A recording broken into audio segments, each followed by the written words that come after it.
अच्छा गुरुजी, ये संजीत जी हैं एक, इन्होंने आपसे जानना चाहा है कि मायावाद और ख्यातिवाद, क्या इन दोनों में कोई अंतर होता है? ये कैसे है?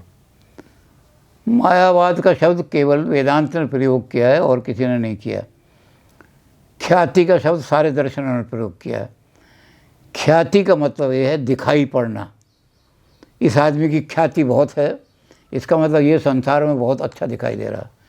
तो साधारण भाषा में ख्याति का मतलब होता है विशिष्ट रूप से कोई चीज़ दिखाई देने वाली। लेकिन दर्शन में इसका बिल्कुल दूसरा अर्थ है।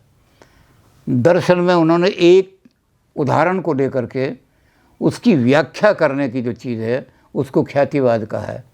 उदाहरण ये दिया है रज्जो सर्प भ्रांति, और रस्सी जो है सांप दिखाई देती है आदमी को, और वो चीखता भी है सांप सांप, लेकिन जब देखता है कि रस्सी है तो रस्सी रज्जो सर्प भ्रांति। इसी तरह से शुकता और चांदी की यानी सीप के अंदर शुकता की भ्रांति हो जाती है।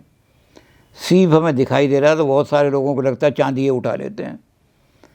तो इसकी व्याख्या को अलग अलग दार्शकों ने होगा कि रज्जो सांप कैसे दिखाई देती है जबकि वहाँ सांप है ही नहीं, सांप नहीं है। तो इसकी व्याख्या अलग अलग लोगों ने की है। कुछ लोगों ने विवेक भ्रष्ट के नाम से विवेक ख्यातिवाद कहा है, किसी ने अन्यथा ख्यातिवाद कहा है कि ख्याति तो होती नहीं, आदमी को जो चीज़ दिखाई दे रही वही ठीक है।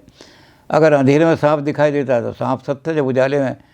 तो इसी तरह से अलग अलग लोगों ने, किसी ने विवेक ख्याति, किसी ने अन्यथा ख्याति, किसी ने सत ख्यातिवाद, किसी ने असत ख्याति, बौद्धों ने भी असत ख्यातिवाद कहा।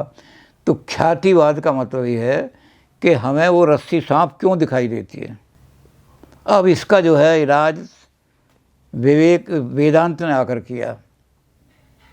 वेदांत ने कहा कि ये जो है रस्सी सांप क्यों दिखाई देती है, इसको आप ये जो इतने तरह तरह के ख्यातिवाद, या अन्यथा ख्यातिवाद है, या असत ख्यातिवाद है, ये विवेक ख्यातिवाद है, या अमुक ख्यातिवाद है, ये जो अपने सारे आप इसका व्याख्या कर रहे हो, ये सारी की सारी व्याख्याएं झूठी हैं।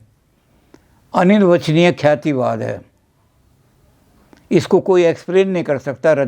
रस्सी सांप क्यों दिखाई देती है, इसको विवेक से या बुद्धि से एक्सप्लेन नहीं कर सकते।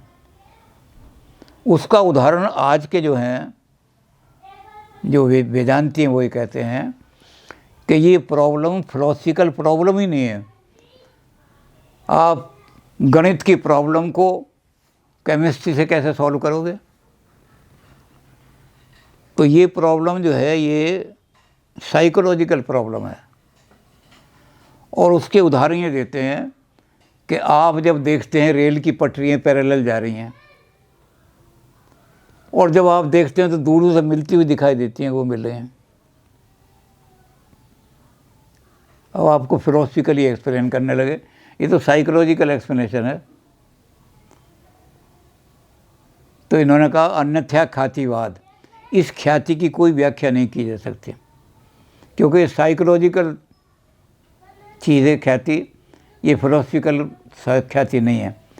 तो ख्याति का मतलब है कि इस गलती को, मिसकंसेप्शन को, गलत जो दिखाई दे रहा है, हमारी दृष्टि भ्रम जो हो रहा है, इस दृष्टि भ्रम का क्या एक्सप्लेनेशन है, यही ख्यातिवाद कहलाता है। तो अब दृष्टि भ्रम का एक्सप्लेनेशन मॉडर्न वेदांती ये कहते हैं कि हमें जो रेल की पटरियाँ मिलती हुई दिखाती है, क्या है इसका फिलोसफिकल एक्सप्लेनेशन क्या है? क्या पटरियाँ आगे जाके अपने आप मिल जाती हैं? क्या पटरियों को कोई मिलाने वाला भगवान आ जाता है, या हमारा विवेक भ्रष्ट हो जाता है? तो ये व्याख्या जो कर रहे हो सारी की सारी, ये सब व्याख्या है।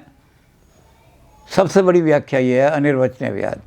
It can not be philosophically explain, कि हमें रस्सी सांप क्यों दिखाई देती है, ये फिलोसफिकली एक्सप्लेन नहीं किया जा सकता। ये प्योर साइकोलॉजिकल भ्रम है। तो इसको साइकोलॉजी के द्वारा एक्सप्लेन करो, और साइकोलॉजी में कोई एक्सप्लेनेशन होता नहीं। तो जिस चीज़ का कोई एक्सप्लेनेशन नहीं है उसको ख्वाम का, तो explaining the misconception of your perception, misperception को एक्सप्लेन करने के लिए जो थ्योरियां बनाई गई हैं वो ख्यातिवाद कहलाते हैं। वाह, ठीक है गुरु जी। ठीक है जी। ठीक है।